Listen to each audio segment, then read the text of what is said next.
bueno, el título original iba a ser una especie de comentario crítico sobre un libro nuevo en términos de una nueva traducción en inglés hecha por Gareth Williams, que también es un miembro, digamos, de este seminario de verano.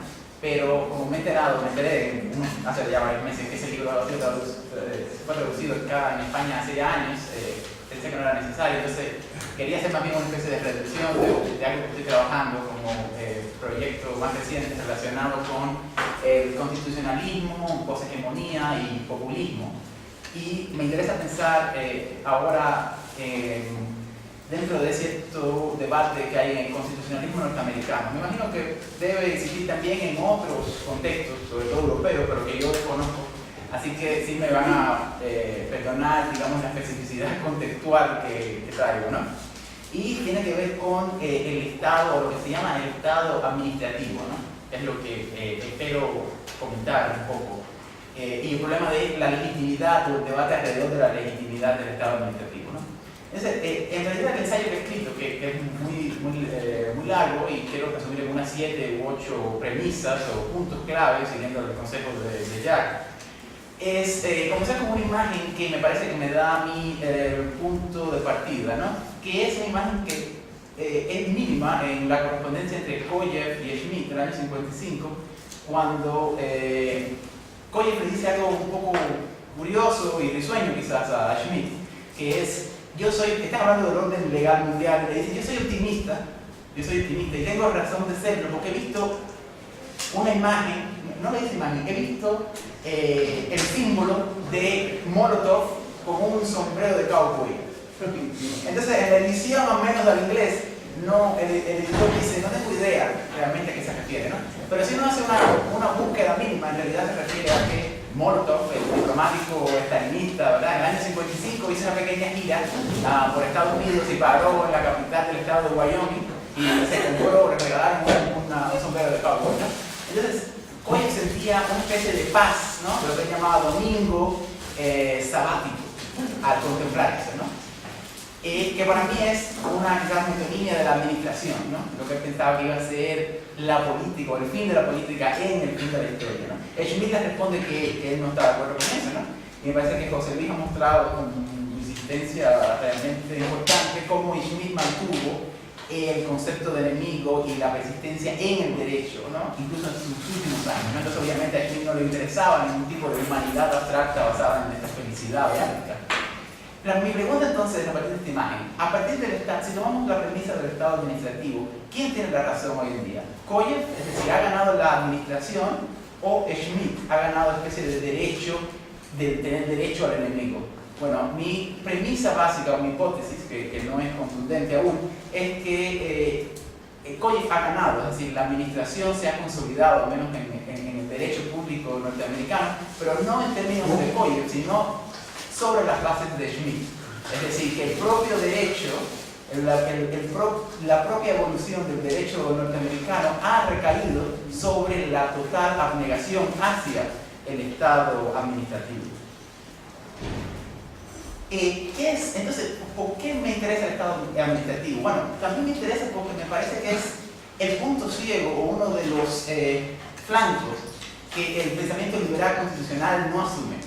Y trata, por esa ceguera, de ofrecer otras especies de hipótesis para escapar e enfrentar ese punto ciego, ¿no?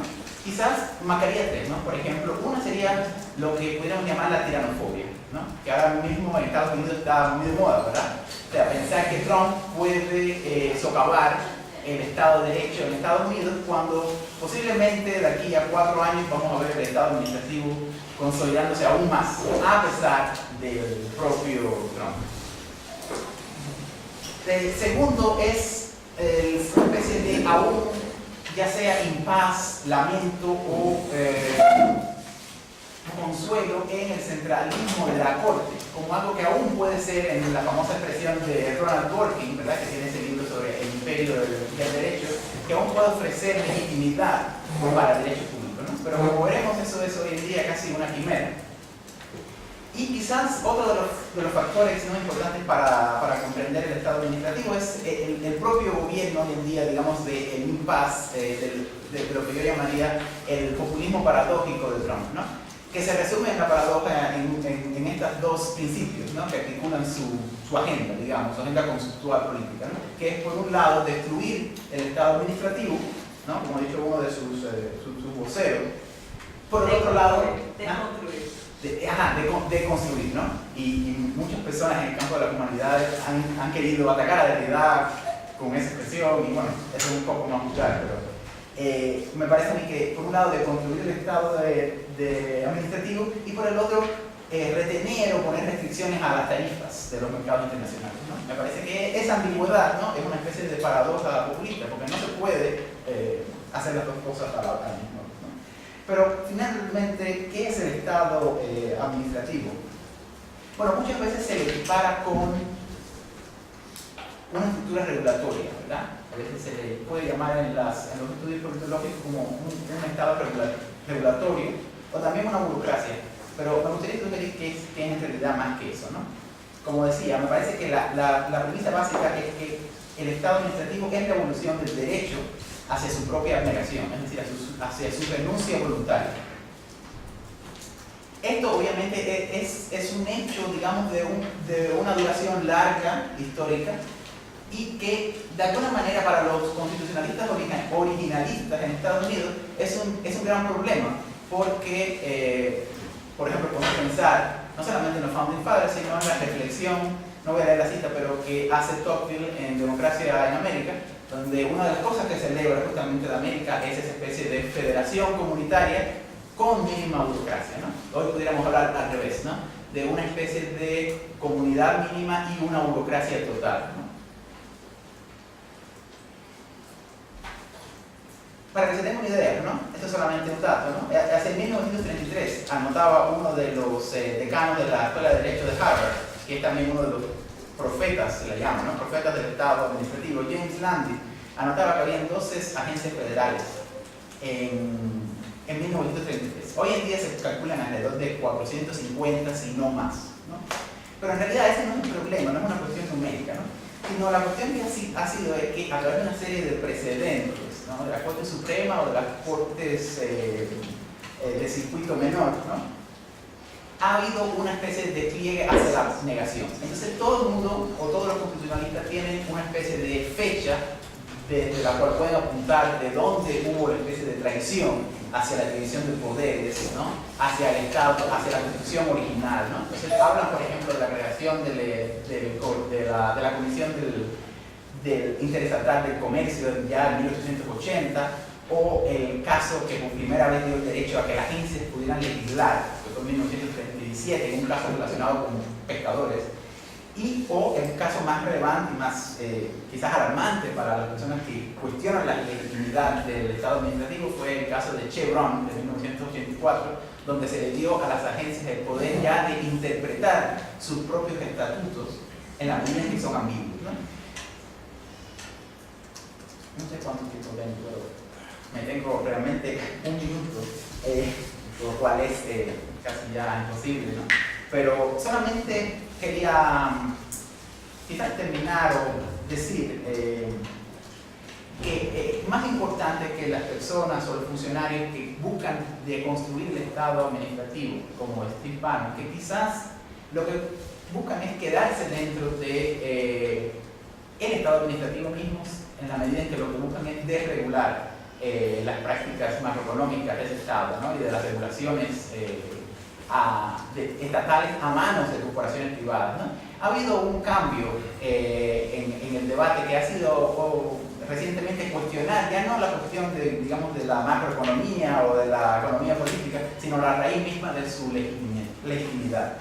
Entonces, uno de los críticos más importantes ha sido sobre todo de la rama libertaria, ¿no? Un profesor de la Universidad de Columbia, Philip Hamburger. Philip Hamburger tiene incluso un libro de un título completamente escueto y que ya anuncia de lo que va, ¿no? Es el derecho administrativo, no sé cómo se dice, unlawful, Ilegal, ¿no? Sí, es el derecho administrativo ilegal, ¿no? Pero recientemente ha sacado de nuevo otros meses de panfletos para popularizar estas ideas, ¿no? Entonces, el problema, y con esto quizás termino y pudiéramos, yo pudiera, si hay preguntas, ¿no? Decir cuáles serían los problemas o cómo uno pudiera responder a estas premisas, ¿no? 3 premisas al ataque a la legitimidad del Estado administrativo, ¿no? Según Hamburger. Que estamos hacia un nuevo absolutismo monárquico, en el sentido de que las agencias hoy en día delegan todo el poder ejecutivo, ¿no? Y esto fue lo que llevó a que el Poder Judicial tomara las riendas en la monarquía de James en Inglaterra, ¿no? Número 2, hay una violación de la división de poderes originaria en las 3 ramas del gobierno, pero olvidándose que uno pudiera entender la función de la división de poderes hoy en día de otra manera, ¿no? Es una evolución siempre de la realidad concreta, ¿no? Y finalmente, Hamburger traza una disputa histórica entre el Estado administrativo y los derechos civiles, ¿no? Pero hoy en día uno podría preguntarse, en el momento de la anarquía del mercado, ¿no? Sin un resguardo institucional del Estado administrativo, esos derechos en realidad no tienen cabida, en el momento también en que las Cortes, ¿no? Han desaparecido en términos de su rol de protección y de expansión de esos derechos, ¿no? O sea, ya no hay una Corte al estilo de la que hubo en los años 60, ¿no? Del activismo judicial. Muy bien, muchas gracias. A continuación, Daisy Becker hablará de los derechos humanos modernos. Los derechos humanos tienen una historia polémica. Institucionalizados por las Naciones Unidas como respuesta a la Segunda Guerra Mundial, la Declaración Universal de los Derechos Humanos es una invención occidental que declara la soberanía global. Esta soberanía pretende regular y reemplazar la de naciones precisamente por identificarse como universal y por lo tanto más justa, afirmando que los derechos humanos están definidos y limitados por los paradigmas de la Ilustración. El filósofo Jacques Derrida replantea sus conceptos fundamentales, incluso el comunismo y sus estructuras preestablecidas de la verdad y la justicia. En Philosophy in a Time of Terror, Force of Law y Socrates in Question, entre otros textos, Derrida abre los derechos humanos a la autoridad y la incertidumbre que ignoran e invalidan. Múltiples académicos de estudios hispánicos y latinoamericanos han contribuido al proyecto de Derrida. Recientemente, Kate Jenks, en su libro Witnessing Beyond the Human, ha conceptualizado el testiguar más allá de lo humano como un modo de testimonio que supera la lógica encerrada del humanismo, al abordar la autoridad constitutiva de la vida, la cual James nombra alter immunidad. Mientras James reconoce el papel importante que han desempeñado los derechos humanos en establecer condiciones de la verdad, ella critica sus conceptos absolutos de lo humano, la verdad y la justicia. Notando que estos absolutos encierran la misma autoridad que fingen representar, ella distingue el testiguar más allá de lo humano como más radical que el testimonio convencional de los derechos humanos. El testiguar más allá de lo humano rompe las distinciones entre el yo y el otro, así como entre la estética y la política. Sin embargo, dado que todos los ejemplos de James son principalmente estéticos, encontrados en la literatura, la poesía y el arte visual, su trabajo provoca una investigación ausente del testimonio convencional, que está también dirigido a la autoridad. En esta intervención breve me centro en un documental y unos testimonios legales que parecen suscribirse a los paradigmas de los derechos humanos, pero en realidad contienen gritos que afirman la autoridad absoluta. Argumento que en estos gritos figuran la verdad más allá de la razón y demandan lo que yo, influenciada por Derrida y James, reconozco como los derechos humanos por venir. Estos derechos también son más allá de lo humano, pero sostengo la frase los derechos humanos para enfatizar que todavía pueden ser reclamados dentro de los paradigmas y prácticas de los derechos humanos ya establecidos. Esta reclamación es subversiva, mostrando la necesidad política de un porvenir que Derrida liga con una justicia sin límites, o sea, una justicia extralegal y antinormativa. El documental y los testimonios que analizo se tratan de la quema de la Embajada de España en la ciudad de Guatemala, la cual mató a un grupo de manifestantes indígenas y estudiantiles en 1981. La isla, Archivo de una tragedia, por Uli Stelzner, es una película que documenta el descubrimiento accidental de los archivos de la Policía Nacional de Guatemala. En una secuencia se revela la responsabilidad del Estado guatemalteco por la quema de la Embajada de España, contraponiendo los registros policiales con imágenes en vivo del evento. Primero, la isla resalta un informe de la policía que se refiere a los manifestantes como terroristas. Después, corta imágenes de la embajada envuelta en llamas y los manifestantes atrapados dentro, gritando por sus vidas. Están quemándose, grita un testigo a un funcionario público, quien se aleja de la escena. La isla presenta esta serie de imágenes y sonidos como evidencia jurídica del terrorismo de Estado, pero yo propongo que los gritos de estas víctimas además demuestran la necesidad de repensar la verdad y la justicia más allá de cualquier soberanía legal. En 2015, el Tribunal Supremo de Guatemala, bajo la presión a los defensores de derechos humanos, determinó que el jefe de policía, Pedro García Arredondo, dio la orden de incendiar la embajada. Parte del caso de los fiscales son dos testimonios que también destacan los gritos de las víctimas. A diferencia del funcionario público en la isla, quien ignoró tales gritos, estos testigos sugieren que los gritos de los manifestantes provocan una respuesta sin precedentes. Según un empleado de la Embajada Española, se oían los gritos de desesperación como pidiendo ayuda y la impotencia de no poder hacer nada. Solo ir detrás de la puerta cuando mis compañeros estaban muriendo quemados vivos. Aunque este testigo describe una incapacidad de responder a los gritos de las víctimas, su testimonio es una respuesta. Esta respuesta parece cumplir con los paradigmas de los derechos humanos, pero en realidad los gritos no funcionan como ninguna prueba jurídica decisiva, ya que gritar no es una acción estrictamente racional, material o humana, excede tales paradigmas. Como dice otro testigo legal en el juicio de Arredondo, los gritos de sufrimiento de las víctimas eran desgarradores. Este desgarramiento deconstruye la presupposición humanista de la razón que está en la base de los procesos jurídicos, exponiendo los derechos humanos como ya y por siempre rotos.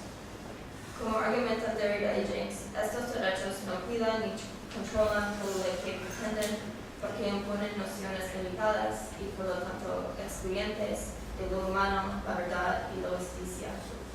Al descubrir su propia reacción ante la quema de la Embajada de España, una activista declara: se oían los gritos en la radio, pero en ese momento, ¿qué podíamos hacer? Poco después, ella y sus compañeros resolvieron responder con aún más gritos.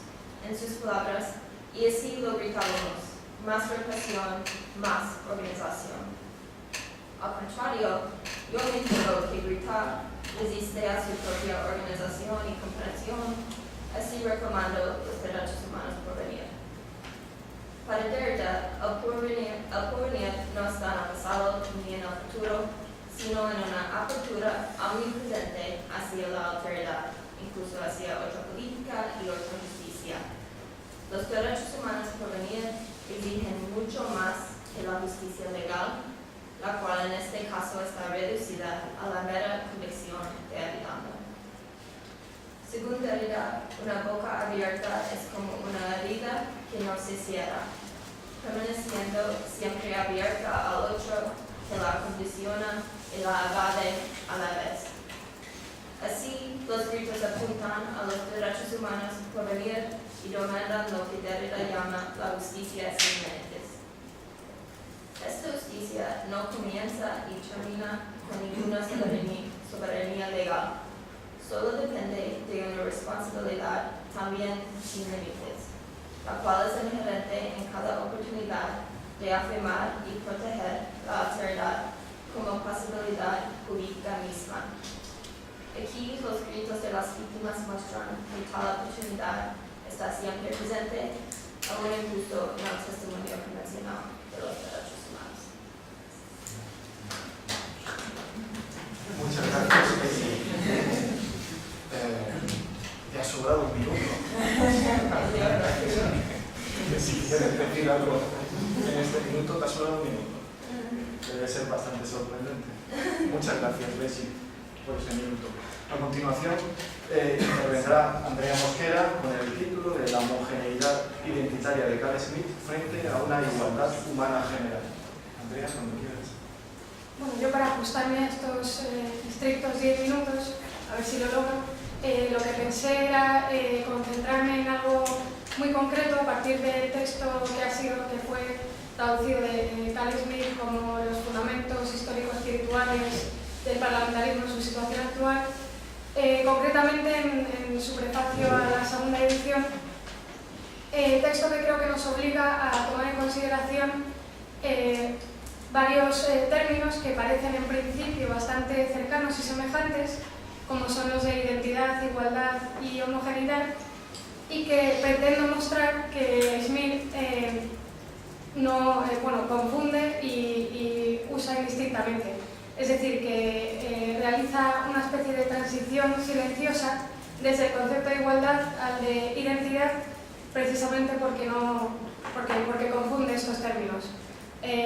Lo que haré será intentar mostrar esto, después establecer las distinciones precisas que habría que hacer para conocer cada uno de los términos de forma más precisa, y en tercer lugar tratar de salvaguardar un cierto concepto de igualdad de la mano de las filosofías de Rancière y de Badiou, que por otro lado también son filosofías antiliberales, antiparlamentarias, y que piensan en el conflicto allí donde parece imperar la armonía y el orden.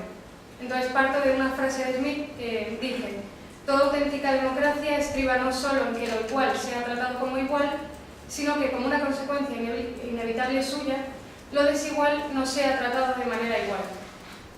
Pues bien, por algo que mostraré e intentaré explicar en este tiempo, esta frase podría precisarse un poco más y convertirse en la que propongo a continuación, que sería: toda democracia auténtica, que para Schmitt es la basada en la acclamatio, estriba no solo en que lo idéntico u homogéneo sea tratado como idéntico, sino que como una consecuencia inevitable suya, lo heterogéneo no sea tratado de manera igual. Vemos aquí, por tanto, por un lado, la idea de homogeneidad como necesaria para la acclamatio, que como sabemos, para Schmitt es la forma óptima en la que se exterioriza la voluntad popular, y por otro lado la fuerza política de la democracia como aquello que separa e incluso aniquila lo heterogéneo, lo extraño, lo desigual, y en definitiva expulsa en todos los sentidos hacia lo externo lo que amenaza todo lo interior. Por otro lado, hay que recordar que la igualdad para Schmitt, como sabemos, no tiene nada que ver con esta lógica numérica de las mayorías aritméticas, basadas en el voto que en definitiva es siempre secreto, sino que se trata de la propia sustancia de la igualdad, que desde el siglo XIX tiene que ver con la pertenencia a una determinada nación, lo que denomina Schmitt en suma homogeneidad nacional. Por lo demás, dado que a la igualdad siempre pertenece a una desigualdad, en la democracia siempre puede haber una parte expulsada del todo social, a lo que a continuación veremos que Rancière llamará la parte de los que no tienen parte, y análogamente Badiou denominará el subconjunto no representado por el estado de la situación.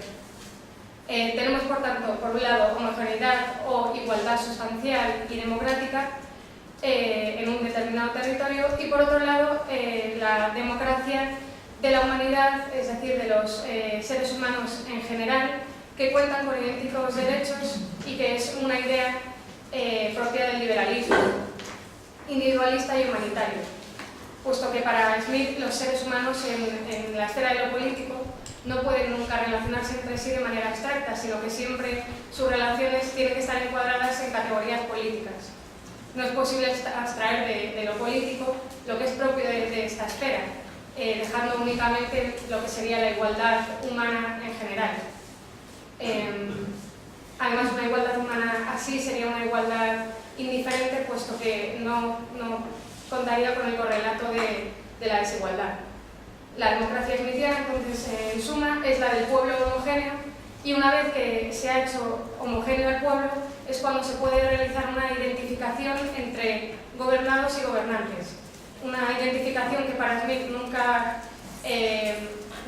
coincide con la igualdad, o bueno, diría yo, la identidad real, sino que siempre subsiste una distancia entre esta igualdad o identidad real y las identificaciones que dependen siempre de los medios que el poder tome para construir la voluntad popular, que por tanto nunca se corresponde con la unanimidad de las voluntades particulares. Hemos pasado entonces rápidamente del concepto de igualdad, pasando por el de homogeneidad, para llegar al de identidad y al de identificación. Entonces creo que habría que distinguir estos dos términos, sobre todo el de igualdad e identidad. En primer lugar, dos sujetos o individuos son idénticos cuando guardan en común ciertas características dadas biológicamente o discursivamente producidas. En el caso de Smith, dos sujetos son idénticos, aunque él diga iguales, cuando pertenecen a la misma nación. La voluntad popular está formada por los de aquí, por los de dentro. Por tanto, mientras que el concepto de igualdad hace referencia a cierta relación entre individuos, el concepto de identidad más bien lo que tendría que ver con una subsunción de los individuos a estas características en común que tienen entre ellos, y haría realmente que estos no fueran auténticos individuos, sino pues seres que son invisibles, indiscernibles, intercambiables y sustituibles en una masa homogénea. Por otro lado, la igualdad no implica nunca que se anulen las diferencias, puesto que de hecho solo pueden ser apreciados en tanto que diferentes los individuos que se hallan en condición de igualdad. La igualdad permite, en definitiva, homologar o ubicar en un mismo rango a sujetos que son diferentes y perfectamente discernibles entre sí. Y ya por último, para que me dé tiempo, paso a Badiou y a Rancière para tratar de salvaguardar un concepto de igualdad que no sea el de la humanidad en general. Sabemos que estos dos autores parten de que en todo social, en el caso de Rancière, el orden policial, en el caso de Badiou, análogamente, el estado de la situación, cuentan como nada o no cuentan como una de sus partes a un colectivo determinado que es, por tanto, invisibilizado o relegado al silencio. La policía es entonces la que decide qué es lo visible o lo decible y lo que no. O en términos de Badiou, decide qué es lo imposible y qué es lo posible. Esta división, esta cuenta de las partes, precisamente se establece de acuerdo con un conjunto de propiedades, identidades y jerarquizaciones en función del nivel económico, la raza, el sexo, la religión, etc. Frente a ello, la política sería una desidentificación y un cuestionamiento de las distribuciones policiales. La política rompe la configuración sensible del orden policial por un supuesto que por definición no tiene lugar en él, el de una parte de los que no tienen parte, que manifiesta en sí mismo la pura contingencia de este orden.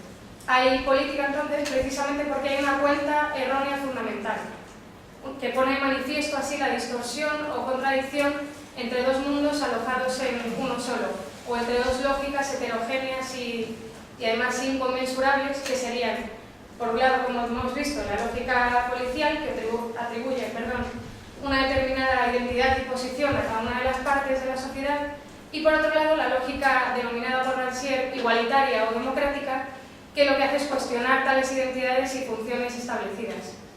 Entonces, el sujeto político, de acuerdo con este pensamiento, no puede ser un sujeto identitario, no puede tener una identidad clara, y además no puede reducirse a un conjunto de propiedades, puesto que lo propio del pueblo es precisamente lo impropio, lo que no puede ser propiedad de nadie, sino de todos, como lo es la igualdad. El sujeto político debe entonces luchar por probar su igualdad, la igualdad de cualquier ser parlante, dice Rancière, con cualquier otro ser parlante.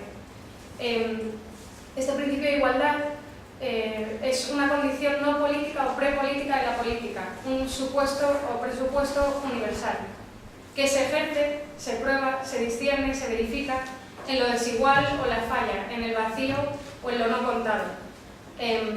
Debe, por tanto, verificarse en un litigio emancipador. Es una presuposición que debe discernirse precisamente en las prácticas que la ponen en acción, siempre en el aquí y el ahora. Es algo que se declara, dice Badiou, no algo que es proyectado y hacia lo que se encamina la política, sino que siempre tiene lugar o no tiene lugar en los enunciados políticos que se dan local y singularmente. Bueno, termino rápidamente, me salto unas cuantas cosas. Simplemente, bueno, que el sujeto no debe tener identidad, no preexiste al acontecimiento que declara, de modo que no debe cumplir como requisito ser alemán o francés, judío o griego, hombre o mujer. Aquí resuena claro el universalismo de Pablo de Tarso. Y termino ya con una última idea, y es que a pesar de todo esto que he expuesto, las filosofías por un lado de Smith y por otro lado de Rancière y de Badiou son pensamientos que estarían de acuerdo en su crítica a los sistemas consensuales, puesto que parten de, es una crítica a estos sistemas consensuales que parten de la idea de un reino de la humanidad que es igual a sí misma y que está más allá de todo conflicto, digamos, disonante o estridente. La igualdad para Badiou y para Rancière no es nunca referida a la humanidad en general, sino que siempre se declara en un acto político litigioso, local y singular, en ruptura con un supuesto orden armonioso y consensual. Muchas gracias, Andrea. Y ya para terminar, me toca intervenir a mí los últimos 10 minutos antes de devolver la palabra. Mi título, la inicial, mi título es ¿Qué busca la izquierda? No lo contaba. La verdad es que tengo que pedir excusas casi por el título, porque no voy a... lo que voy a decir no es un resumen, el título no es un resumen de lo que voy a decir. Es como hacemos en Word cuando guardamos los textos y te lo guardan con las primeras palabras, que son estas. ¿Qué busca la izquierda de Carl Smith? Entonces alguien podría decir, pero qué estupidez de pregunta, ¿qué va a buscar la izquierda? Un pensamiento sustentado sobre el antagonismo radical, sustentado sobre el conflicto, sobre las oposiciones dramáticas, sobre el agonismo. ¿Qué busca la izquierda en Carl Smith? Pues un pensamiento antiliberal, contrario al liberalismo, que insiste en el consenso, en el acuerdo, en desdramatizar los conflictos, que tiene fe en el efecto pacificador de la discusión pública. Bueno, todos lo sabemos, cuando Smith escribía sus obras cumbres, o empezaba a escribir sus obras cumbres en la República de Weimar, no solo la derecha, Carl Smith, sino también la izquierda, criticaba a los liberales y socialliberales, más bien, porque también la izquierda opinaba que estos liberales y socialdemócratas pretendían enmarcar la lucha de clases dentro de las instituciones del Estado de Derecho para alcanzar la paz social. Bueno, seguramente, y ya voy a oscilar hacia otro lado, en 1926, si no antes, Smith decía cosas de este estilo, ¿no? Como que todo el universo está sometido a la forma del conflicto, que todos los conceptos de la esfera del espíritu, esta famosa frase de la conferencia de Barcelona, todos los conceptos de la esfera del espíritu, incluido el mismo concepto de espíritu, solo se entienden a partir de la situación política concreta. Smith, ya casi por esta época, podía sostener, como unos años más tarde, el Heidegger de la introducción a la metafísica, que ponemos un logos sin dasselbe, son lo mismo. y por eso se comprende que también unos años más tarde, en el Glosario, el propio Smith afirme que el antagonismo, el conflicto, es la esencia, la quinta esencia de la filosofía. En realidad Smith, cuando dice estas cosas, está continuando, está prosiguiendo una ya casi secular filosofía, una filosofía que sobre todo llega a su culminación a finales del 19, principios del 20, la de los Nietzsche, Darwin, Marx, Freud, para la cual el conflicto no es un mal, es el motor que hace funcionar el mundo, es el motor que mueve la historia, la naturaleza, etc. Creo que voy bien de tiempo porque hay otra oscilación en lo que estoy diciendo y me pregunto, ¿pero realmente estamos condenados a que Polemos y Logos sean lo mismo? Entre todos los pensadores que han pretendido escapar a este destino, que Polemos y Logos sean lo mismo, quiero recordar hoy, porque a ver, hace casi un año por estas fechas estaba hablando de este mismo autor, Roland Barthes, y además escribía muy críticamente y muy negativamente, y yo quiero recordarlo, quiero recordar lo mejor de su obra en relación con este tema. Quiero recordar sobre todo al último Roland Barthes, al del curso de 1978 dedicado a lo neutro, un concepto que se dirige contra el binarismo implacable, contra esta idea de que pensar implica dualismo, implica binarismo. En esta obra, en lo neutro, en este curso que imparte en el año 1978, Roland Barthes, insisto, se dirige contra el binarismo implacable de lo que él denomina el paradigma, contra, en el fondo, el motor del sentido. Antes hablábamos del conflicto como motor de la naturaleza, el motor de tantas cosas también, obviamente es el motor del sentido, no hay significación si no se elige entre un término y otro. Y quiero sobre todo recordar a Roland Barthes, a este Roland Barthes de 1978, porque creo que puede ser útil para pensar las oposiciones naturales, ni antagonismos radicales, ni dialécticos, las oposiciones naturales que yo encuentro dentro de un pensamiento que me parece muy estimulante y que no puedo desarrollar aquí, que es el federalismo. Bueno, decía Roland Barthes en este curso que lo neutro es el segundo, esto es muy paradójico porque se quiere despedir del paradigma y habla de que lo neutro forma parte de otro paradigma.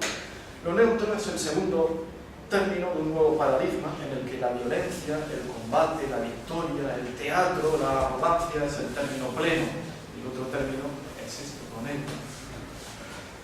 Así, de forma un poco brutal, yo diría que el pensamiento de lo neutro podría pasar, esto no es así expresamente Roland Barthes, estoy interpretándolo, podría pasar el pensamiento de lo neutro por dos fases. Podríamos decir que el pensamiento de lo neutro va de la indiferencia, de lo adiáfora a lo diáforo, de la indiferencia a la diferencia. En una primera fase, el pensamiento de lo neutro esta primera fase es una fase de indiferencia, de buena indiferencia, porque distingue entre buena y mala indiferencia. La buena indiferencia es una indiferencia apasionada, por lo cual tampoco me puedo extender. Una buena indiferencia que tiene como objetivo, dice desbaratar los antagonismos. Dice el francés, donner conduire, despedirse, licenciar suavemente, para aclarar suavemente las oposiciones, porque solo cuando nos despedimos de los antagonismos, de las diferencias radicales, dramáticas, entonces se pueden hacer visibles las pequeñas diferencias. O sea, solo cuando se pueden hacer visibles las diferencias que no suponen una negación óntica del otro, de un ser distinto. En su segunda fase, lo neutro, a lo que este pensamiento de lo neutro conduce, prácticamente lo he dicho, se abre a la pasión, a la pasión por las pequeñas diferencias, a la pasión por las diferencias ligeras, por las oposiciones más suaves, por los matices. El pensamiento de lo neutro sienta las bases para una nueva ciencia por la que él aboga, que está por formarse, por venir, que es la diaforología, que es la ciencia de los matices, de las diferencias suaves, de las diferencias ligeras. Decía Miller que la empresa de toda la vida de Barthes fue, en cierto modo, desdramatizar las oposiciones, que es aquí lo que vengo aquí a defender. Y ello explica dos cosas de las dos grandes épocas de la vida, si se puede decir así, de Roland Barthes.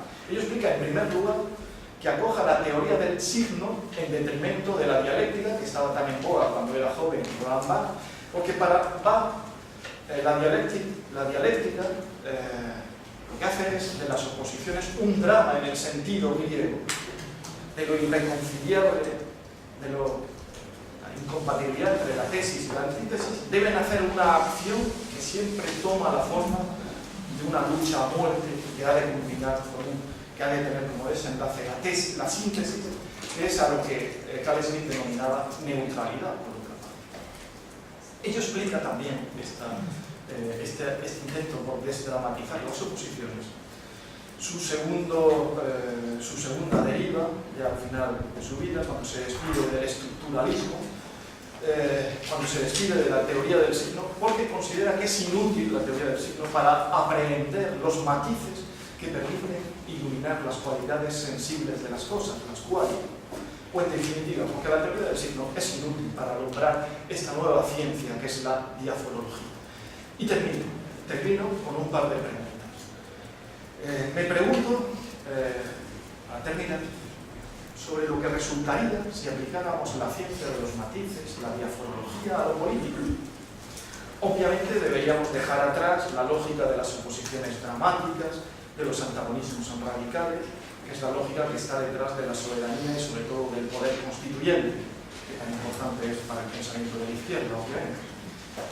Tengo curiosidad, aunque me temo que Roland Barthes no tenía esta curiosidad que yo tengo curiosidad por saber qué sucedería si aplicáramos a lo político la lógica de la diaforología, la lógica de las ligeras diferencias, de la deriva, del esquive, de la oscilación, de todo aquello de lo que nos habla Barthes en el seminario del año 1978. Y sobre todo, y acá quedan 30 segundos, y sobre todo, tengo curiosidad por saber qué resultaría si se pensara lo político en relación con los estados y conductas que según Barthes suspenden, de esto de lo que se trata, suspenden el conflicto. Y esas conductas y estados tan interesantes y muchas veces olvidados por la filosofía a los que se refiere Roland Barthes, tan realmente interesantes son, por ejemplo, el retiro, el silencio, la fatiga, la oscilación, la benevolencia, la delicadeza, y llegué a los 10 minutos. Bueno, se acabó esta mesa de 40 minutos y es hora de que intervenga la otra mesa durante más tiempo. No sé si... Me ofrezco con... Adelante. Mira, magnífico, yo tendría preguntas para todos, pero me voy a limitar también por cuestiones de tiempo. Solamente tal vez para 3 panelistas. Gerardo, en estado administrativo, estado es el sustantivo, administrativo es el adjetivo. Pero yo creo que conceptualmente tal vez la cosa sea al revés hoy en día. Y si esto es al revés, si en estado administrativo, administrativos hay llenos, si administrativo es el sustantivo y estado es el adjetivo, el occidental, ¿qué le hace esto a la noción de estado? ¿Y qué le hace esto a la separación entre estado y sociedad? Pues, saco todo. Yo tengo una notita para Lisi, atestiguar más allá de lo humano, ¿no? Obviamente desde Derrida esto que el grito apunta a, ¿no? Pero me parece importante decir esto, por eso lo digo porque parece importante, ¿no? Que el grito es como cuando en la fenomenología del espíritu Hegel habla de eso. El grito es una mentira también, porque la intencionalidad humana quiere decir lo único, pero Hegel dice, quiero decir lo singular y siempre digo lo universal. Y por eso nunca va a haber un momento de fulfillment de esa humanidad que se quiere presentar. Y, no sé, es una observación nada más, pero me parece importante establecerla porque esta máquina de interpretación derridaniana es una máquina de composición siempre para garantizar ese horizonte un poquito trascendental que juega la noción de derecho humano. No vamos a llegar a eso, ¿no? Y para Andrea, tengo algo con Rancière, tengo que decir. Tú dices, yo creo que sí en Rancière, me parece que lo humano en general existe, ¿no? Y que toda la operación ¿cómo se llama? Bueno, hay muchos Rancière, ¿no? Yo estoy hablando del Rancière más teórico, más conocido, no del Rancière que es un etnógrafo de las prácticas de la clase obrera en Francia. Pero sí existe lo humano en general, ¿no? La posibilidad de... toda la operación rancieriana me parece que depende del humano en general, ¿no? Aún el esclavo tiene que entender las órdenes del amo para obedecerlas y eso revela el sustrato general. También me parece que, pero esta es una cuestión obviamente de interpretación, yo no veo a Rancière como antiliberal o antiparlamentario. A mí me parece que siempre Rancière, si uno mira los escenarios, el escenario que siempre tenemos es alguien que está excluido de un club y que hace lo necesario para participar del club, ¿no? Es bienvenido dentro de... Entonces es el uso de medios justos para fines injustos. Te refiriendo un poco a la presentación de Elizabeth sobre Canal. Sí, la desubjetivación política es el motor, pero donde se llega es a una subjetivación política más fuerte todavía. Y me parece que muy liberal, pero no sé, eso no. Reunimos preguntas. Tenemos Pedro, sí, ¿no? Pedro y Jorge. Y devolvemos la palabra a la mesa. Pues yo quería preguntarte a ti, precisamente, Antonio, vamos a preguntarte, pues subrayar un poco algo que me ha llamado mucho la atención de tu ponencia acerca de lo neutro en Roland Barthes, ¿no? Y es que, bueno, en fin, yo siempre he pensado, ¿no?, que el liberalismo político, bueno, las cuestiones liberales contra las que digamos, se posiciona Smith también cuando habla del conflicto como motor de la historia intelectual, de la historia del espíritu, etc.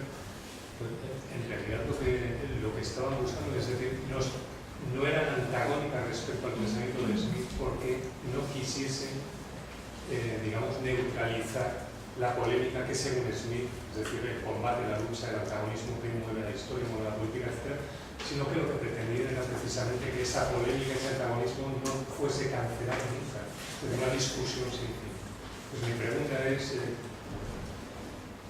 muy básica, es decir, que no veo muy bien cómo posiciones liberales, es decir, aquellas que Smith combate o que combaten las posiciones de Smith, se puedan situar en algo que no sea en el fondo el marco que está diseñando Smith, por ejemplo, en la Conferencia de Barcelona o en la ideología política, concepto de lo político, etc.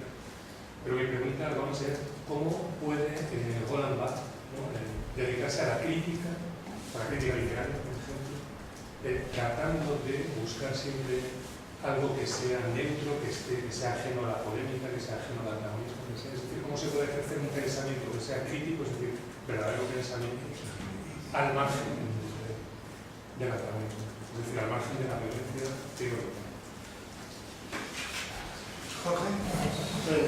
Bueno, de manera así los estudiantes, pero voy a sacar solamente un par de cuestiones respecto a lo que plantea Gerardo Muñoz, que efectivamente tiene mucho que ver con el contexto que se refiere a medicar inicialmente el debate, pero yo plantearía un elemento, digamos, a introducir en ese contexto de debate, que es respecto al concepto de Estado administrativo. Acepto efectivamente todas las críticas que has planteado, todo el conflicto, la tensión con la derecha, en todo eso, pero introduciría lo siguiente, la reflexión, por ejemplo, de Beriana o la reflexión de Pierre o Saint-Valon, que destaca el elemento democrático, racional, que hay también en ese Estado administrativo en cuanto que plasma, ¿no?, una cierta materialización de derechos, ¿no? Ahora que con los consecuencias y que supone en un determinado momento y según contextos históricos un enorme valor al que apela justamente la oposición democrática, ¿no? Pensemos, por ejemplo, en el contexto histórico hispánico, ¿no?, donde desde la España de Galdós, que denunciaba todo el clientelismo por falta de Estado administrativo, de toda aquella gama enorme de cargos nombrados a dedo que sustituían a los anteriores, ¿no? Ahí el elemento de racionalidad del Estado administrativo. Aquí no hay realmente un Estado administrativo. O pensemos actualmente, Podemos, cómo apela a que se haga caso a los técnicos de sanidad, a los técnicos de Hacienda, etcétera, que son muchas veces los que están resistiendo esas directrices que llegan, que son contrarias a toda cierta lógica racional sustentada en el propio Estado administrativo. Entonces, habría, en cierto modo, una tensión entre un concepto determinado que ha surgido históricamente, el término de Weber es una referencia fundamental, como un concepto crítico frente a la realidad de un Estado administrativo que a veces es pseudo-administrativo. Se introduciría ese elemento. Bien, Bueno, y la otra cuestión decía las cuestiones. Muy rápido, Andrés.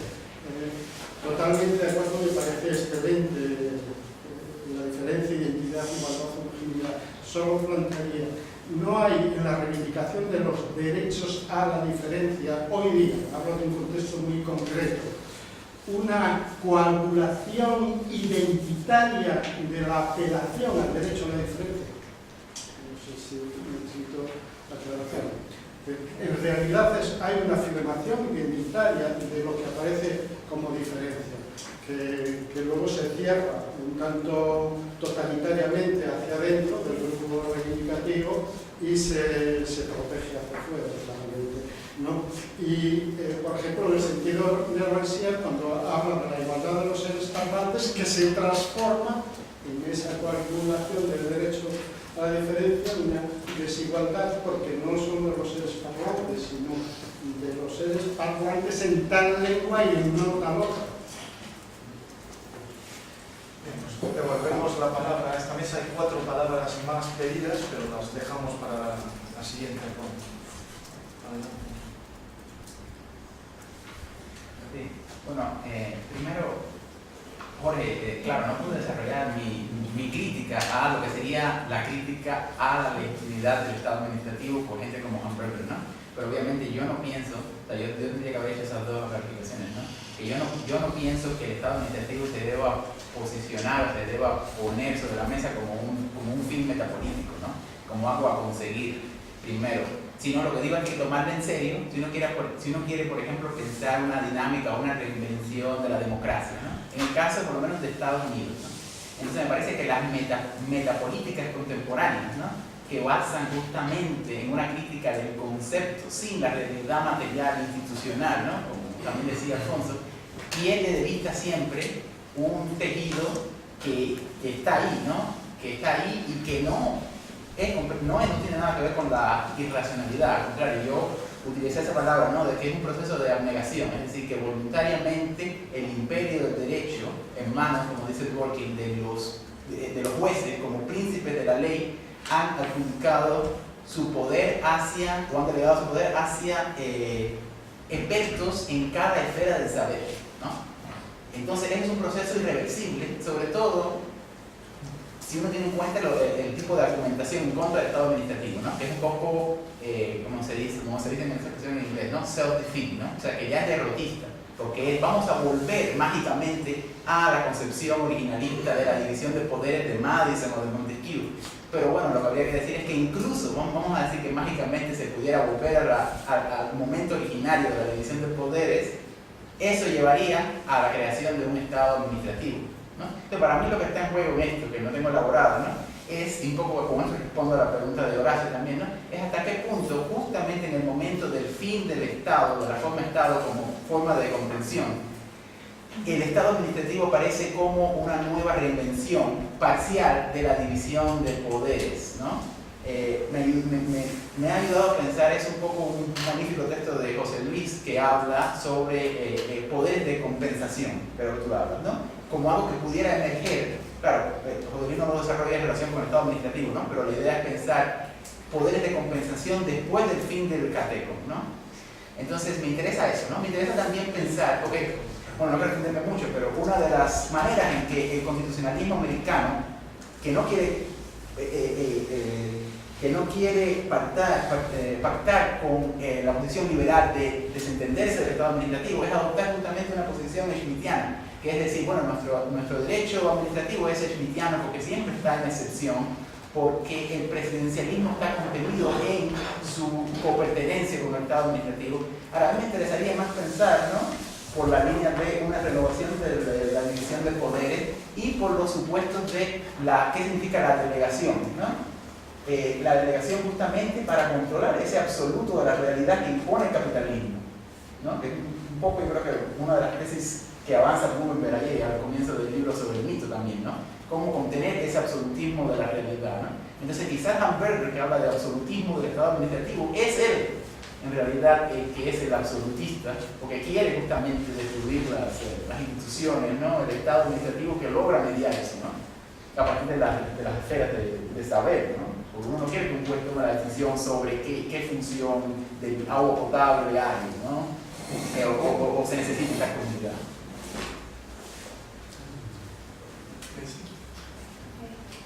Muchas gracias por tu comentario. Voy a contestar en inglés. I think what you said is really interesting, and I think, yeah, there's a tension in my project, or at least what I have here, where I don't want to essentialize the voice or the screen as the only way of appealing to these rights. In my project, there are actually very few literal screens. What I read today is probably the closest I get to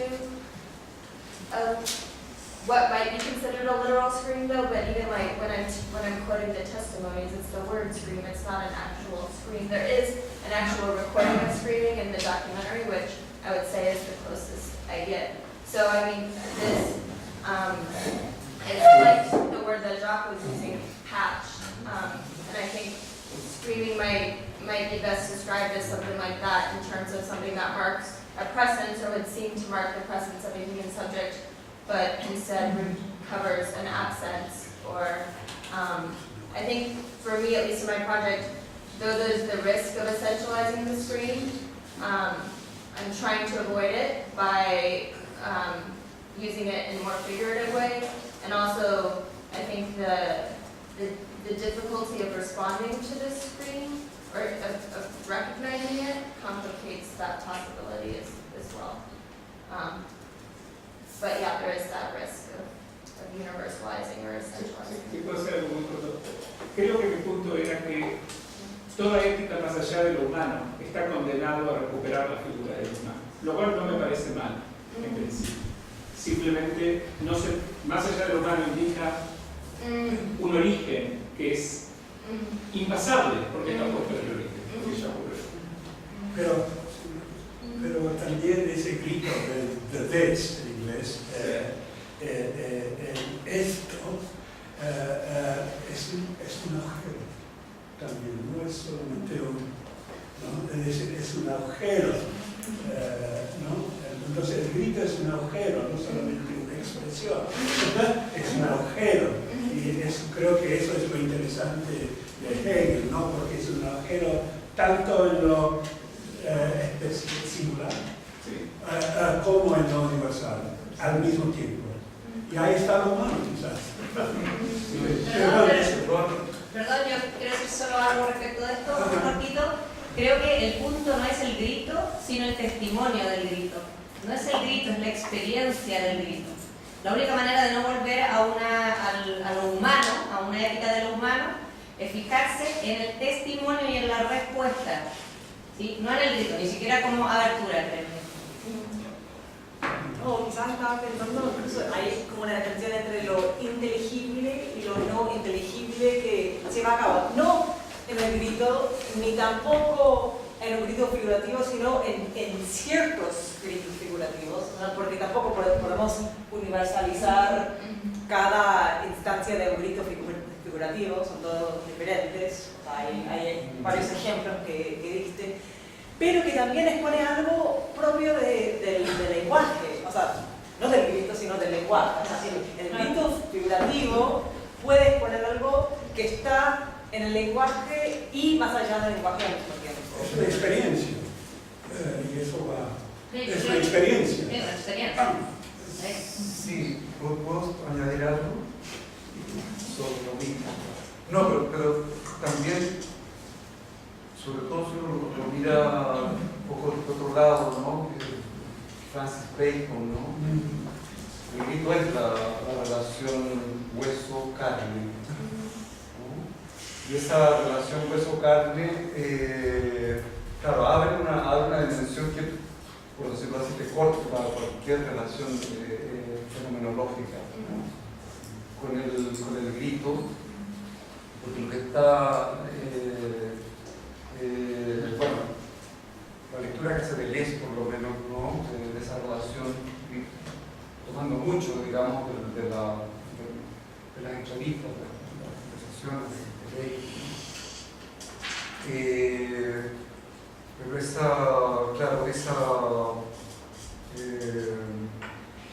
esa relación hueso-carne es una relación entre lo visible y lo invisible, pero sobre todo buscando una cierta relación a lo nominal, ¿no? A una dimensión de la sensación que va a lo nominal, que son las fuerzas, ¿no? O sea, lo que está en juego en el grito y en la relación hueso-carne es la invisibilidad de la fuerza que solo se hace visible en la deformación de la forma que hay en el grito, ¿no? El manierismo se introduce ahí como no sé, claro, en ese tipo de lectura como yo creo que está haciendo una fuerza, ¿no? Por lo menos a cierto modo fenomenológico de abordar la experiencia, ¿no? Son muy pensadas, ¿no? Yo quería contestar a las cuestiones que me han planteado también, luego, si queréis seguimos con los ejercicios. Primero para Horacio, ¿verdad? Que Rancière sí que piensa que lo humano en general existe.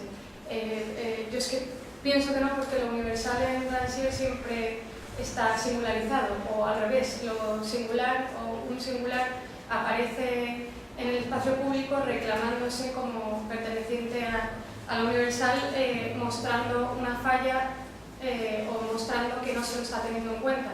En el doble sentido se de cuenta, no se lo cuenta y no se lo tiene en cuenta. Si quieres una cita, así muy rápida: el reino de lo humanitario, dice Rancière, empieza allí donde los derechos del hombre son cercenados de toda capacidad de singularización polémica de su universalidad, donde la expresión igualitaria deja de expresarse, interpretarse en la argumentación de una distorsión que manifiesta su efectividad litigiosa. Una cita para que él me defienda de la interpretación que hago de él. Luego, que en realidad sea un liberal porque lo que quiere no es sino acceder a un club restringido, o un club, el club de los iguales, ¿no? Como en el contexto de la Revolución Francesa. Aquí a lo mejor nos puede ayudar Sartre al pensar que la humanidad es siempre una totalidad destotalizada. Nunca ese club al que se quiere acceder nunca está totalmente cerrado, siempre hay una contingencia, hay siempre un vacío y nunca se puede llegar a un fin como querría un liberal en el que hubiera un total acuerdo, una paz total y quede todo totalmente contado. Creo que Rancière nunca diría que se puede llegar a una totalidad de la que todo esté contado y ya hayamos llegado a la humanidad. En general, todos seamos iguales. Siempre hay algo que falta ahí. Luego a lo que me ha dicho Jorge, si lo he entendido bien, y empezando por lo último, a lo que has aludido de que se coagule de alguna forma pues ese conjunto de diferentes, precisamente porque son seres parlantes que siempre hablan una u otra lengua. Bueno, recordando eso, ¿quién se puede salvar de eso? Puesto que somos seres finitos, y recordando con Sócrates en el Menón, antes de comenzar incluso un diálogo, pregunta, al hablar con el esclavo, pregunta: ¿este esclavo habla griego?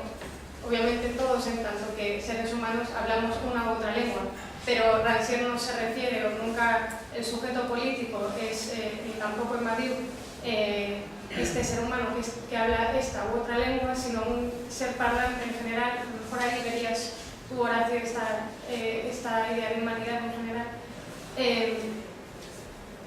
Pero como algo impropio, o sea, como una propiedad impropia del ser parlante, y propia porque nadie puede apropiársela para sí mismo, ningún conjunto de seres que tienen como una identidad, sino que no puede ser de nadie y por tanto puede ser de todos. Un poco por intentar, pero si quieres precisar un poco más a lo que te referías con los derechos a la diferencia. Sí, muy claramente porque las diferencias se coagulan identitariamente. Es decir, la diferencia en principio apela en su derecho a ser considerada como igual, pero ella no respeta la igualdad respecto a aquellos que erige en su defensa, ¿no? Como diferentes. Por eso decía, el ser parlante no se reclama en tanto tal ser parlante, sino en tanto hablar determinada lengua que excluye al que no habla tal otra lengua. Entonces, en ese momento es diferencia identitaria, diferencia excluyente. Pero aquí habría un problema en general pues, con aquellos que defienden una política de la diferencia, pero creo que no sería el caso en Rancière y tampoco, sobre todo en Badiou. Pero claro, lo que intentan es, creo, ir un poco en contra de esto de un sujeto identitario, incluso, pues, por ejemplo, el feminismo de la diferencia, que reclama los derechos de las mujeres porque son mujeres, o sea, en tanto centrándose en lo femenino de la mujer, no reclamando la parte universal que tendrían con cualquier otro ser humano. Entonces, precisamente a mí me gusta esto de Rancière y Badiou porque queda a un lado este problema, que efectivamente es un problema. Creo que ya ha sido algo. ¿En relación con este tema o es otra? Sí, es un poco en relación con este tema. Y a ver si me equivoco, pero me preocupa que haya una especie de fondo definitorio en el que lo humano es lo parlante o que la relación con el logos sea definitoria de lo humano. Y me preocupa porque, bueno, prácticamente hay gente que no habla y no sé si forman parte del conjunto de los que no tienen parte tampoco. Y luego también el logos como elemento constituyente definitorio deja de lado todo aquello que va con que le hace compañía desde el principio a la postura y que incluye a lo no humano en tanto animal, etcétera, que también es constituyente. Ya con la cuestión de lo definitorio de lo humano en tanto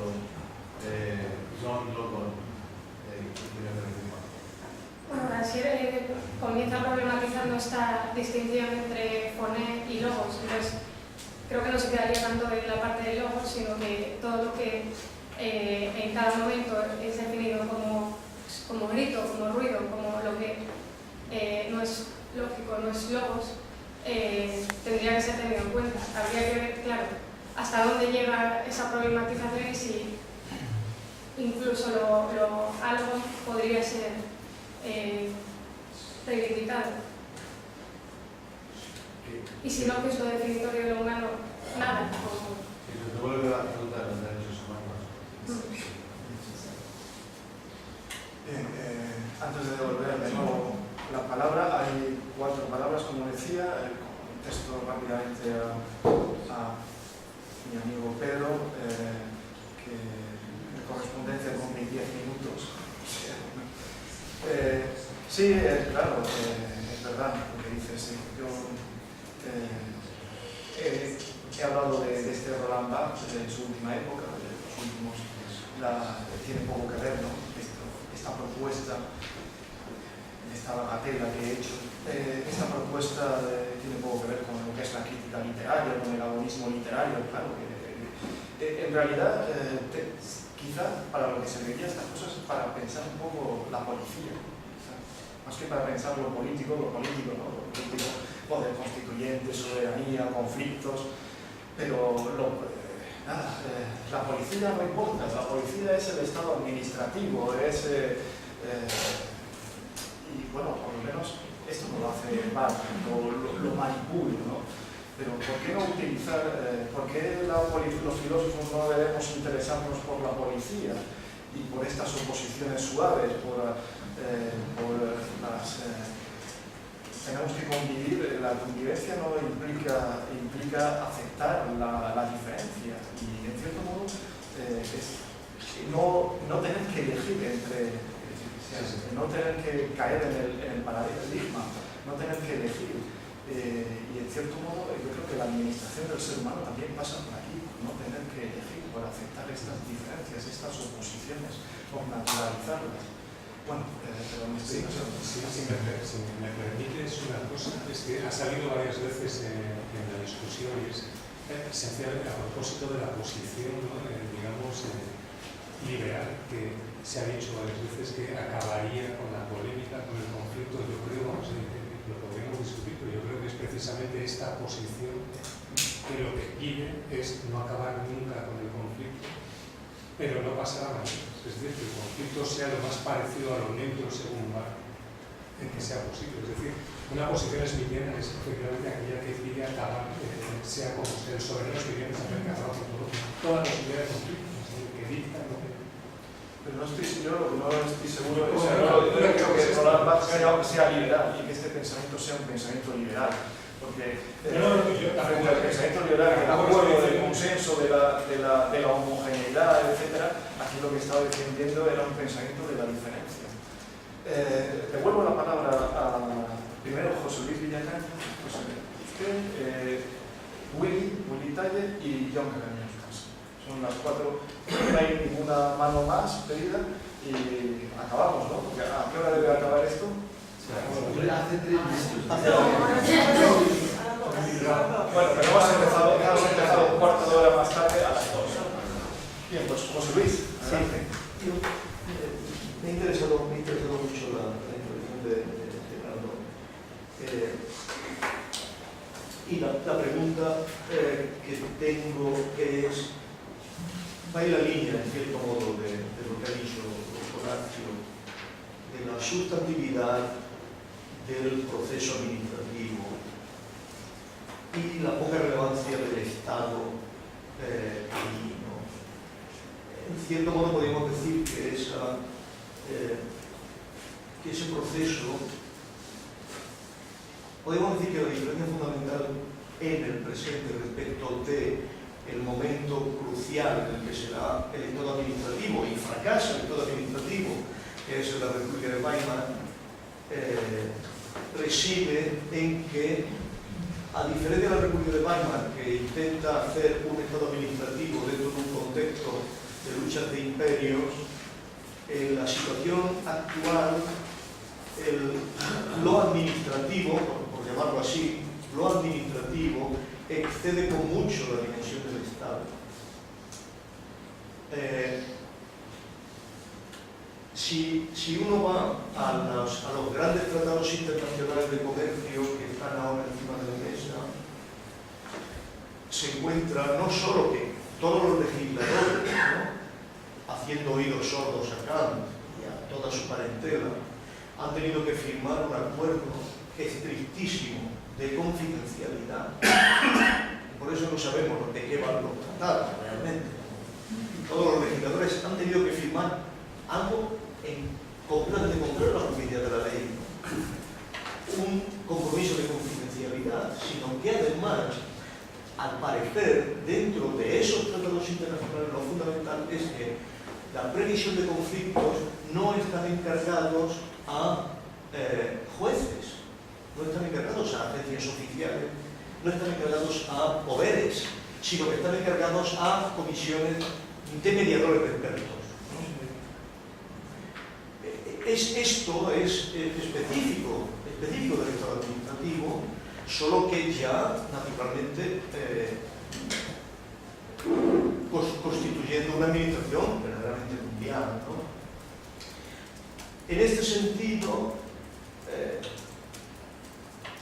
estamos efectivamente en el fin del Estado, pero es muy curioso que ese fin del Estado no esté interesado en absoluto en plantar una completa hostilidad respecto de la ficción estatal de la democracia. Todo eso se da, pero nadie quiere extraer la consecuencia inevitable de que efectivamente constituye la aspiración fundamental de eliminar la ficcionalidad democrática como forma de autogobierno de la sociedad. En este sentido, la teoría del Estado aquí pasa por el reconocimiento de una privatización general del derecho. Estaríamos hablando.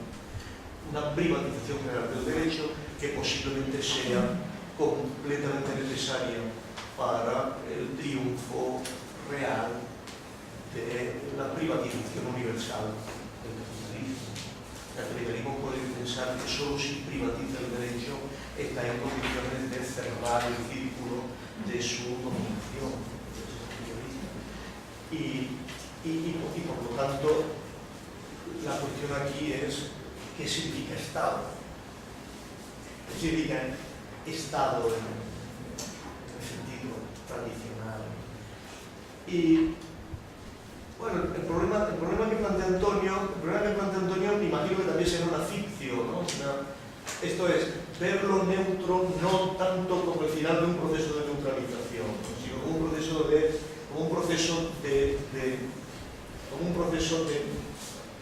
naturalización, un proceso respecto del cual el sujeto no es activo, ¿no? o un resultado respecto del cual la objeción del narcisismo de las pequeñas diferencias no funciona, ¿no? Porque si seguimos viendo al sujeto como el actor del proceso de neutralización o de no neutralización, entonces cualquier cosa se puede convertir de nuevo en absoluto, cualquier cosa se puede convertir de nuevo en conflicto, ¿no? Es lo que decía Freud, ¿no? Si se creen los soviets que habiendo destruido el problema de la propiedad privada se ha acabado el problema del conflicto, se equivocan, ¿no? Emergerá cualquier otra dimensión de lo humano, de eso que es irrebasablemente humano, como la fuente de la producción de conflictos. Pero en el fondo la conferencia de Kai Smith lo que muestra es el desplazamiento continuo de neutralizaciones y emergencia de nuevos conflictos absolutos. Entonces, el problema smithiano es que sin proceso de neutralización específico no aparece, no brilla lo neutro. Adelante. Me llamo Marta. Bueno, gracias por lo de usted, porque claro, yo ya me siento muy mayor. Quizás no sea la que tenga más edad aquí, pero he visto tantas cosas pasar, veo que hay tanto afán por volver a intentar entrar en un tiempo nuevo, una época nueva, todo es nuevo, y resulta que todo es viejísimo. No sabemos todavía, sí, que lo humano, ¿qué es lo humano? Pues hombre, lo humano es lo que siempre usted nace, vive, si le deja, mal que bien, y se reproduce si puede, y muere, eso es lo humano. Vamos a ver, aquí yo es que he dedicado muchos años de mi vida académica a establecer una ética de la naturaleza, y claro, eso ha supuesto desmontar todos los paradigmas de la modernidad, del pensamiento moderno, del liberalismo, etc. El ser humano es un ser absolutamente vulnerable. Durante muchos siglos pues se ha tenido la cobertura de la ciudad, que era un mundo de, digamos, protección, pero hasta más o menos el inicio del siglo XX pues la gente vivía pues, muy segura, bueno, relativamente segura por los avances de la ciencia y tal, pero en cuanto a la evolución de la energía atómica, las inseguridades han vuelto a reaparecer. Evidentemente estamos muy a poco resguardo de todo, y el ser humano necesita comunidades y sociedad para resguardarse, para protegerse de la naturaleza.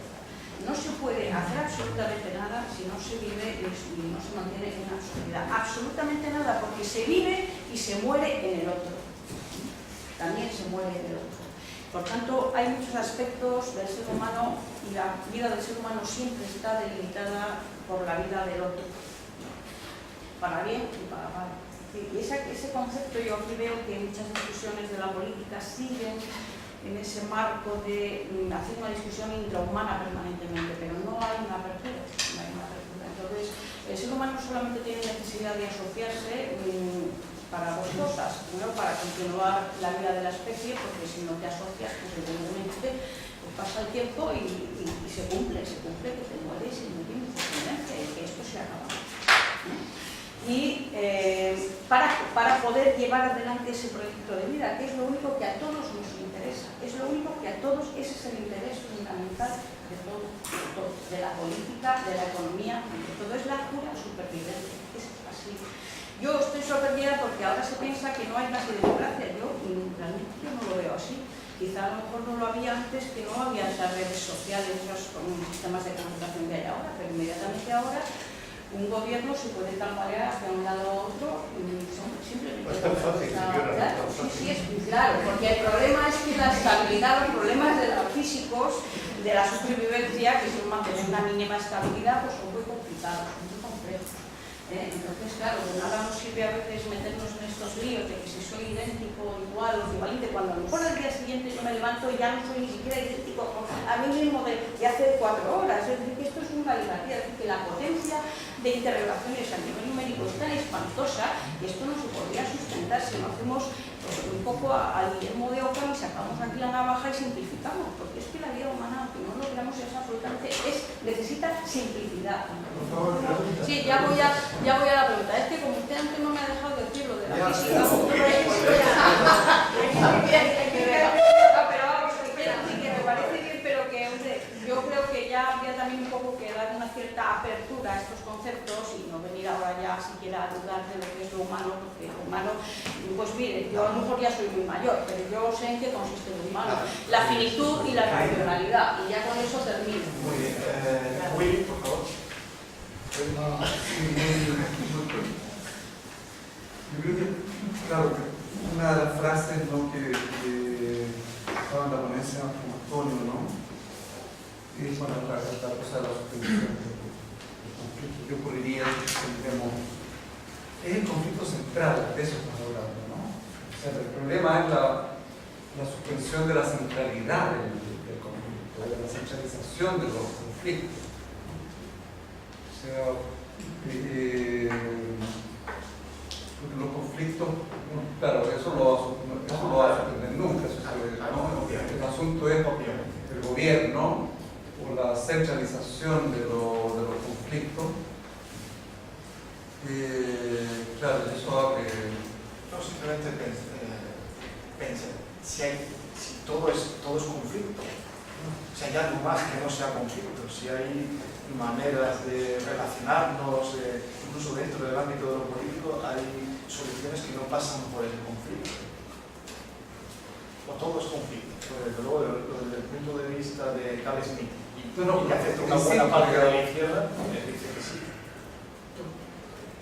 Yo creo que es esencial a la noción de conflicto la cuestión del centro, de la centralidad.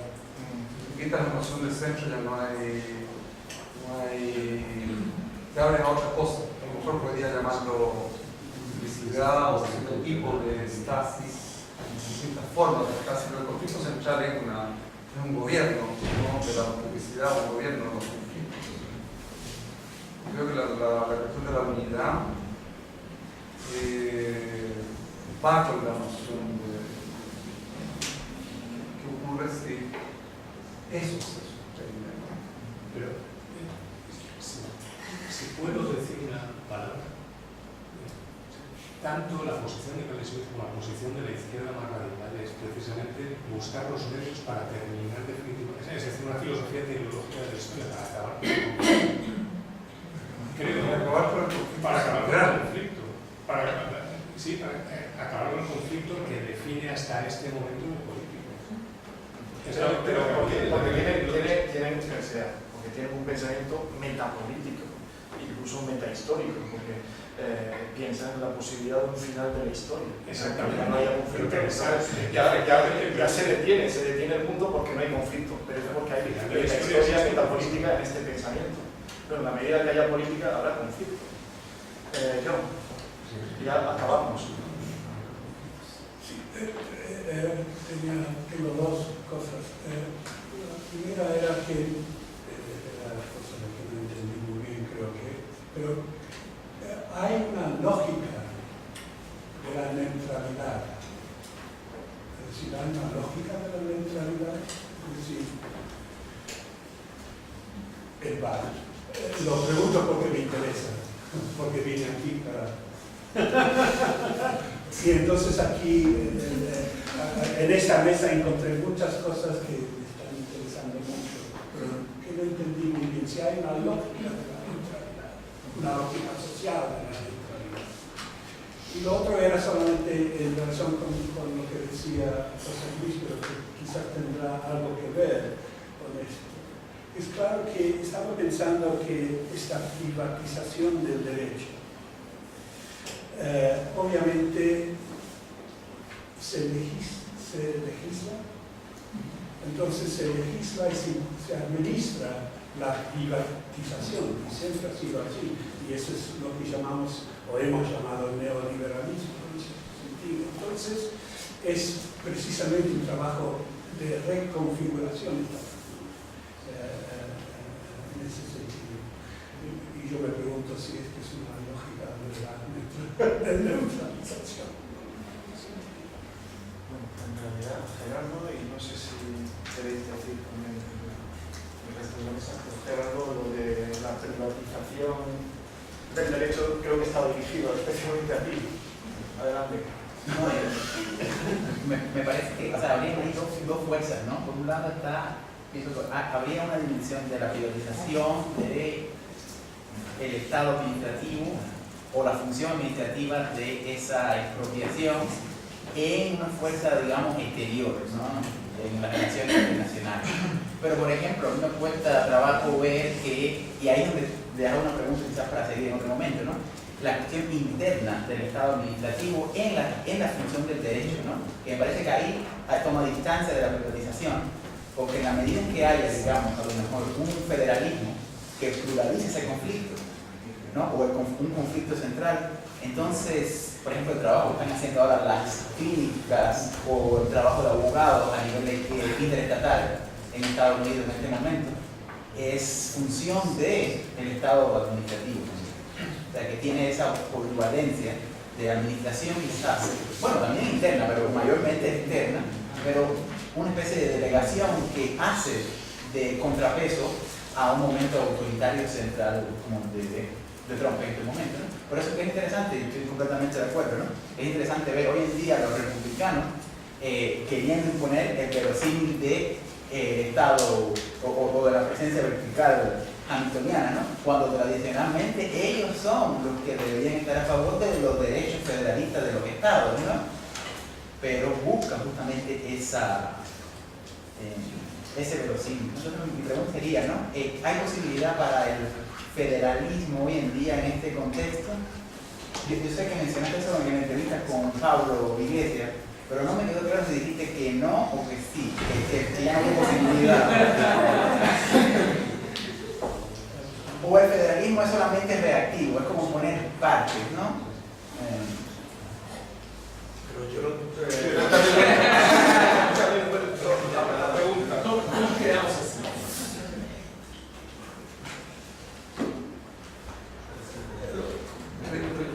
Resulta muy evidente que estamos hablando de cierto modo de un nuevo o de un neocorporativismo.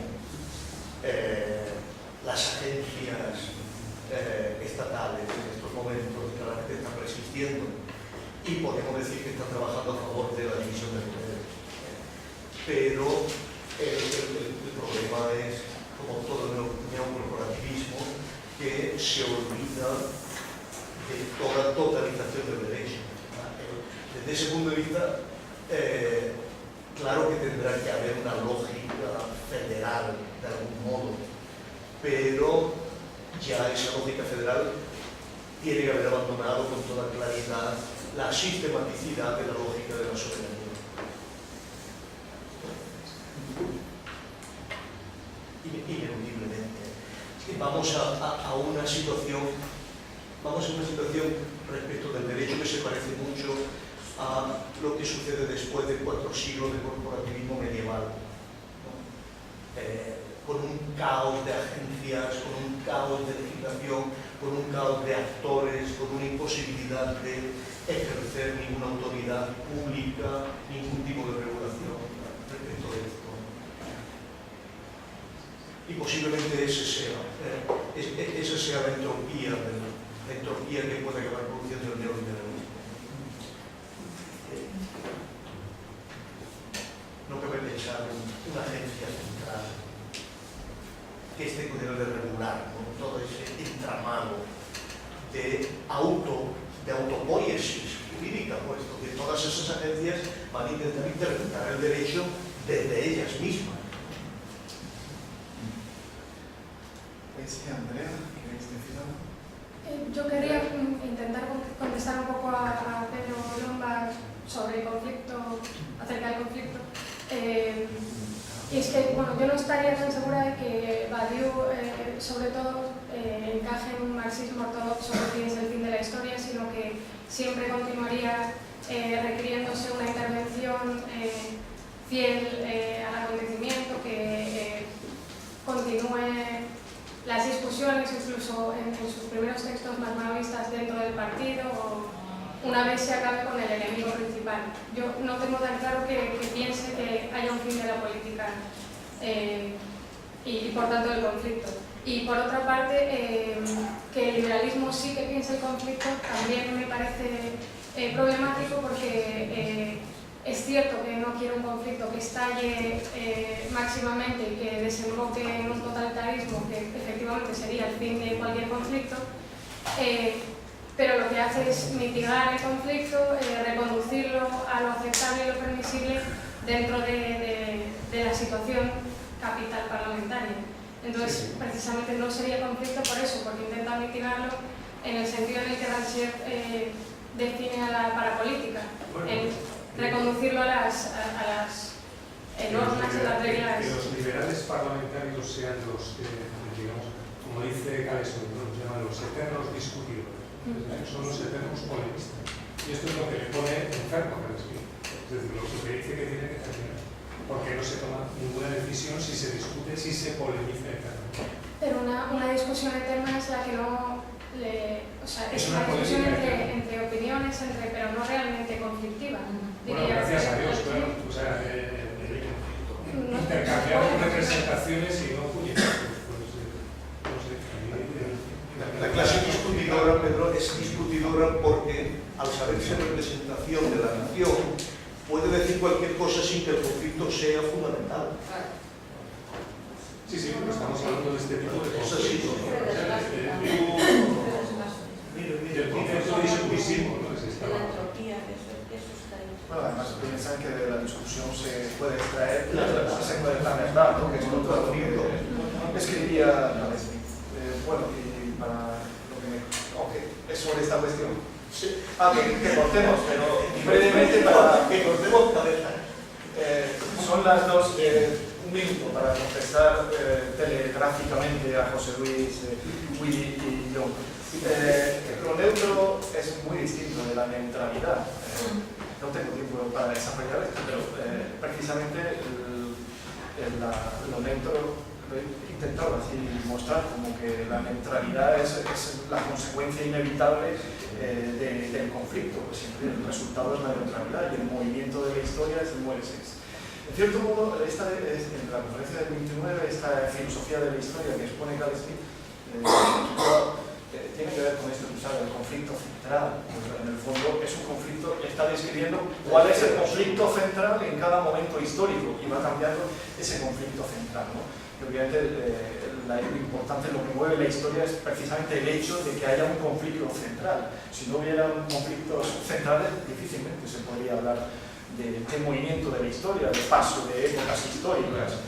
Y sobre si hay una lógica de la neutralidad. Una lógica de los neutros. Digo, neutralidad entre lo los neutro, neutros. sí, Para describir una lógica. La verdad es que yo creo que Bach intentó esforzarse en defender que sí había hasta cierto punto una lógica, poner una lógica que tiene mucho que ver también con los cuerpos, con atender mucho los cuerpos, porque esto que he comentado, de que tenga que ver con lo neutro, la fatiga, el cansancio, la benevolencia, la delicadeza, es una manera de dialogar, de pensar, teniendo muy en cuenta el hecho de que las relaciones no son virtuales, que las relaciones muchas veces se producen cara a cara, que el cansancio, que el cuerpo influye decisivamente. Yo creo que lo neutro, que es una filosofía que, como él quiere presentarla, es muy natural y tiene mucho que ver con las oposiciones realmente naturales, con el principio de la naturaleza, es el principio de la diferencia, está muy abierto a esto, a los cuerpos, creo pensar. Pero como murió enseguida, pues no lo termino de desarrollar, pero creo que es interesante atender a la importancia que tiene en la discusión. Porque cuando se introduce, creo que lo que quiere decir es que cuando se introduce el cuerpo, hay más posibilidad de desdramatizar claro, las oposiciones. El cuerpo se cansa, la mente no. Claro, este es el problema. El problema es el cuerpo como método, como lógica de descargarte de lo absoluto. Esta es la cuestión. O sea que aunque tú valores desde el cuerpo, aunque valores, pero lo que valoras es algo que per se puede ser neutralizado, puesto que no será nunca central, ¿no? Puesto que el cuerpo es el elemento de la lógica. Y no tiene centro. Sí, pero claro, porque ahí aparece, ¿no? La neutralidad es la neutralidad de la lógica, y la lógica es el conflicto. Pero el que no tenga centro el cuerpo, tiene singularidad para molestar allá. Pero el que no tenga centro, eso va a favor de la posibilidad de que exista lo neutro, puesto que no existe un conflicto que se pueda llamar central. Bueno, puntos suspensivos, lo dejamos aquí, cortamos hasta la tarde, hasta la...